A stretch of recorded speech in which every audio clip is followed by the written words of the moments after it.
The sun was shining upon the sea, shining with all his might. He did his very best to make the billows smooth and bright, and this was rather odd because it was the middle of the night. The moon was shining sulkily because she thought the sun had got no business to be there after the day was done.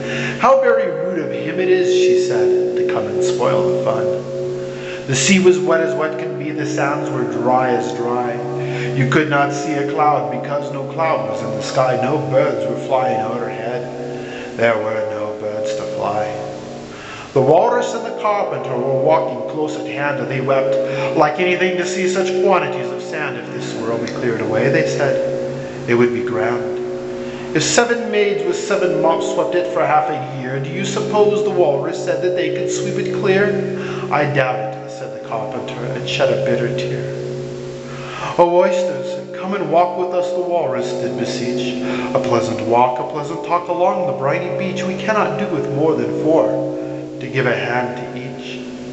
The eldest oyster looked at them, but ne'er a word he said. The eldest oyster winked his eye and shook his heavy head, meaning to say he did not choose to leave the oyster bed.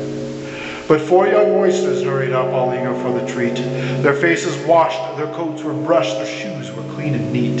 And this was rather odd because they hadn't any feet. And 4 more oysters followed them, and yet another 4, and thick and fast they came at last, and more and more and more, all hopping through the frothing waves and scrambling to the shore. The Walrus and the Carpenter walked on a mile or so, and then they rested upon a rock conveniently low, and all the little oysters stood and waited in a row. The time has come, the Walrus said, to speak of many things, of shoes, of ships, of sealing wax, of cabbages and kings, and why the sea is boiling hot and whether pigs have wings. But wait a bit, the oysters cried, before we have our chat. For some of us are out of breath and all of us are fat. No hurry, said the Carpenter. They thanked him much for that. A loaf of bread, the Walrus said, is what we chiefly need.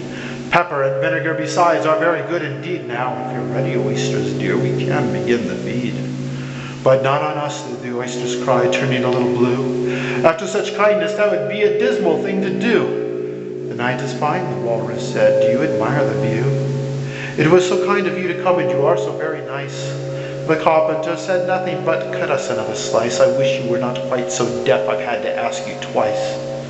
It seems a shame, the Walrus said, to play them such a trick, after we brought them out so far and made them trot so quick. The Carpenter said nothing, but the butter is spread too thick. I weep for you, the Walrus said, I deeply sympathize. With sobs and tears he sorted out those of the largest size, while holding his pocket handkerchief before his streaming eyes. Oh, oysters, cried the Carpenter, we've had a pleasant run. Shall we be trotting home again? But answer came there none, and this was scarcely odd because they had eaten every one.